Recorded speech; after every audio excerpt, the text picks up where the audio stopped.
En la Biblioteca Nacional de Suecia existe un enigmático libro que destaca no solo por su enorme tamaño, sino también por la leyenda que lo rodea.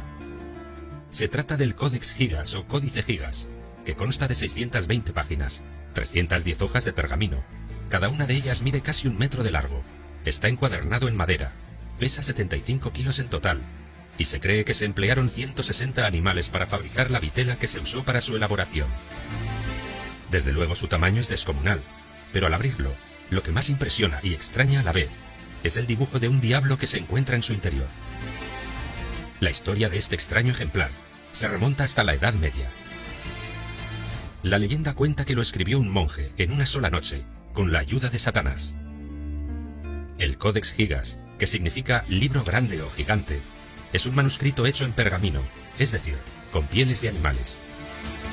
Fue escrito en latín a principios del siglo XIII, por el monje Germán, apodado el Recluso, y mide exactamente 92 centímetros de alto, por 50,5 de ancho y 22 centímetros de grosor. La obra es increíble.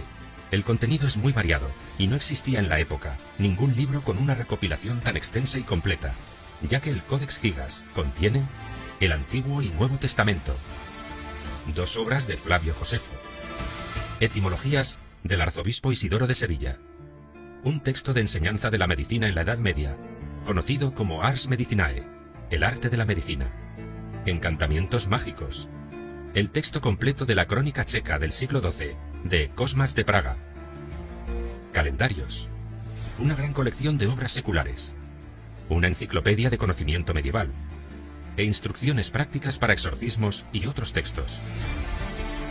La historia comienza en el año 1230, en el monasterio de Podlasice, situado en lo que hoy es la República Checa. En ese lugar se encontraban los monjes benedictinos, apodados monjes negros, pertenecientes a la Iglesia Católica. Su orden fue fundada en el siglo VI. Dicha orden tenía unos reglamentos muy estrictos en cuanto a los votos de obediencia y castidad. Además, debían soportar castigos físicos, ayunos, privaciones del sueño y autoflagelación. El monje Germán, apodado el Recluso, convivía bajo estas leyes tan duras que al parecer incumplió, y por ello fue condenado a muerte. Al día siguiente de ser sentenciado, justo al alba, iba a ser emparedado vivo. Pero con la intención de salvar su vida, el monje propuso que para redimir sus culpas, escribiría un libro descomunal, en una sola noche, con todo el conocimiento que existía en aquella época. Los jerarcas de la orden se burlaron de su propuesta, porque lo consideraban imposible, pero a pesar de ello, aceptaron, y como solo tendría una noche, la ejecución no sería aplazada. El monje comenzó a escribir página a página, hasta que la mano ya no le respondía, y lo peor es que no había avanzado nada. En esos momentos de angustia, se le apareció Satanás, y se ofreció a ayudarle a escribir el libro, pero a cambio de ese favor, la imagen del propio demonio debería aparecer dibujada en una de sus páginas, y además quedaría impresa una maldición entre sus líneas. Resulta muy extraño, atendiendo al contexto del libro, que aparezca la imagen de Satanás entre sus hojas. Sin embargo, esta se ve reflejada en la página 290. Pero además, al parecer la maldición que acompañaba al libro pronto hizo su efecto. El monasterio se vio en grandes dificultades económicas, y a instancias del obispo Gregorio de Praga, a los benedictinos de Podlasice no les quedó más remedio que vender el manuscrito a los cistercienses de Sedlec, apodados los monjes blancos. Aunque parece que la maldición todavía seguía viva, y pronto los nuevos dueños también sufrieron sus consecuencias. Se cuenta que una epidemia, posiblemente la peste bubónica, empezó en el claustro donde se guardaba el libro, para luego extenderse por todo el monasterio. El libro maldito había llegado a conocimiento del emperador Rodolfo II de Habsburgo, que fue impulsado por un fuerte deseo por poseerlo, y los monjes blancos, forzados por las circunstancias, se lo cedieron ante la insistencia del emperador. El Codex Gigas salió del monasterio el 4 de marzo de 1594, y nunca más regresó. Así es como a finales del siglo XVI, el emperador del Sacro Imperio Romano Germánico, Rodolfo II de Habsburgo, lo incluyó en su Gabinete de las Maravillas.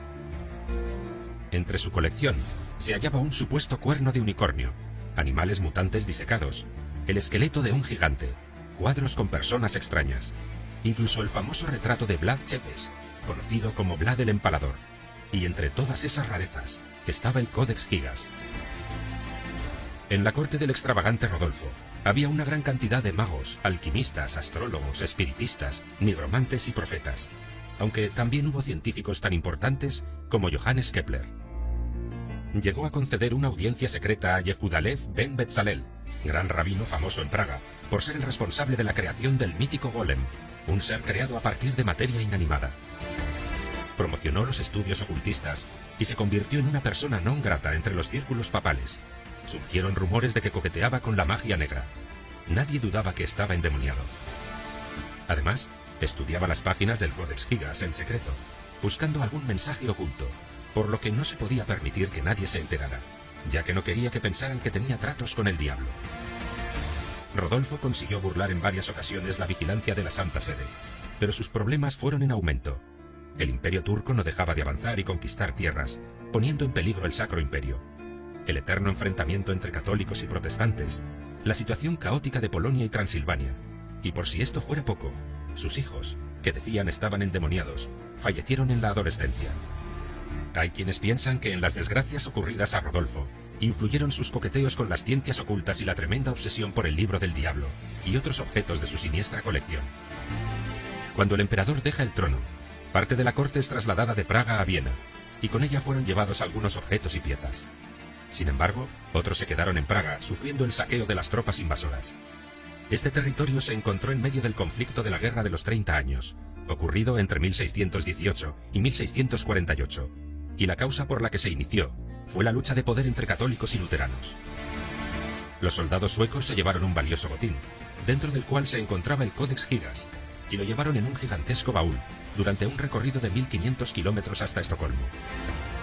La reina Cristina lo hizo colocar en la biblioteca de su castillo. Pasaron varios años, y la monarca Cristina, tras haber abdicado de su trono, se fue a Roma llevándose con ella varios libros, pero no el Codex Gigas. En 1697 hubo un incendio en el castillo, y el libro del diablo casi se destruye, pero según cuenta la leyenda, un sirviente tomó el enorme volumen y lo arrojó por la ventana, con la intención de salvarlo de las llamas. Cayó al suelo sin romperse, aunque quedó algo dañado. Aparte de la leyenda, lo cierto es que no se sabe mucho de este ejemplar. Los estudiosos de la Universidad de Estocolmo, ciudad donde se encuentra, creen que por la uniformidad de su estilo, ha sido escrito por una sola persona, no interviniendo nadie más en su elaboración. Existe una firma dentro del texto, German Inclusis, German el recluso, y muchos señalan que es la evidencia de un único autor. Y si esto es así, calculan que tuvo que emplear entre 10 y 30 años para terminarlo. Por si este misterio no fuera suficiente, hay algunas páginas que han sido arrancadas y nadie sabe dónde pueden estar ni qué contenían. ¿Quién robó esas páginas? ¿Dónde se encuentran ahora? ¿Qué había escrito en ellas? ¿Acaso algún tipo de hechizo o invocación? Surgen muchos interrogantes y puede que no tengamos nunca la respuesta. Así que de momento, el libro del diablo seguirá siendo un misterio.